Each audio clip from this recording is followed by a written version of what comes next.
Inauguration day that flags shall be flown at full mast. সোমবার Donald ট্রাম্পের ঐতিহাসিক প্রত্যাবর্তনের পর আলোচনায় তার নির্বাহী আদেশের বিষয়টি। হোয়াইট হাউসের কর্মকর্তাদের বরাতে গণমাধ্যম বলছে, শপথ নেয়ার পর সীমান্তে নিরাপত্তা নিশ্চিতকরণ ও অভিবাসন সহ গুরুত্বপূর্ণ কয়েকটি ইস্যুতে নির্বাহী আদেশ দেবেন ট্রাম্প।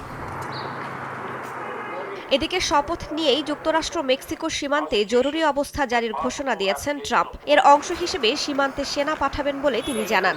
এছাড়া অবৈধ অভিবাসীদের ও হাজার হাজার অপরাধীদের নিজ দেশে ফেরত পাঠানোর ঘোষণাও দিয়েছেন। ট্রাম্পের শপথ গ্রহণের কিছুক্ষণ আগে বন্ধ হয়ে যায় কাস্টমস ও বর্ডার প্রোটেকশন বা CPB-1 নামে একটি সীমান্ত অ্যাপ।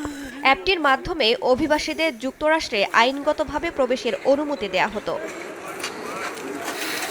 ৪৭তম প্রেসিডেন্ট হিসেবে দায়িত্ব নেয়ার পর ডোনাল্ড ট্রাম্পের প্যারিস জলবায়ু চুক্তি থেকে যুক্তরাষ্ট্রকে সরিয়ে নেয়ার পরিকল্পনা রয়েছে বলে জানা গেছে।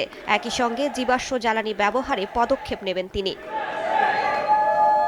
নির্বাহী আদেশের মধ্যে ২০২১ সালের ৬ জানুয়ারি ক্যাপিটল হিলে দাঙ্গার ঘটনায় অভিযুক্ত ব্যক্তিদের ক্ষমা করে দেওয়ার বিষয়টি রয়েছে। হোয়াইট হাউস সূত্র জানায়, গুরুতর অপরাধের সঙ্গে জড়িত অন্য অপরাধীদের সাজা কমানোর পরিকল্পনাও আছে ট্রাম্পের।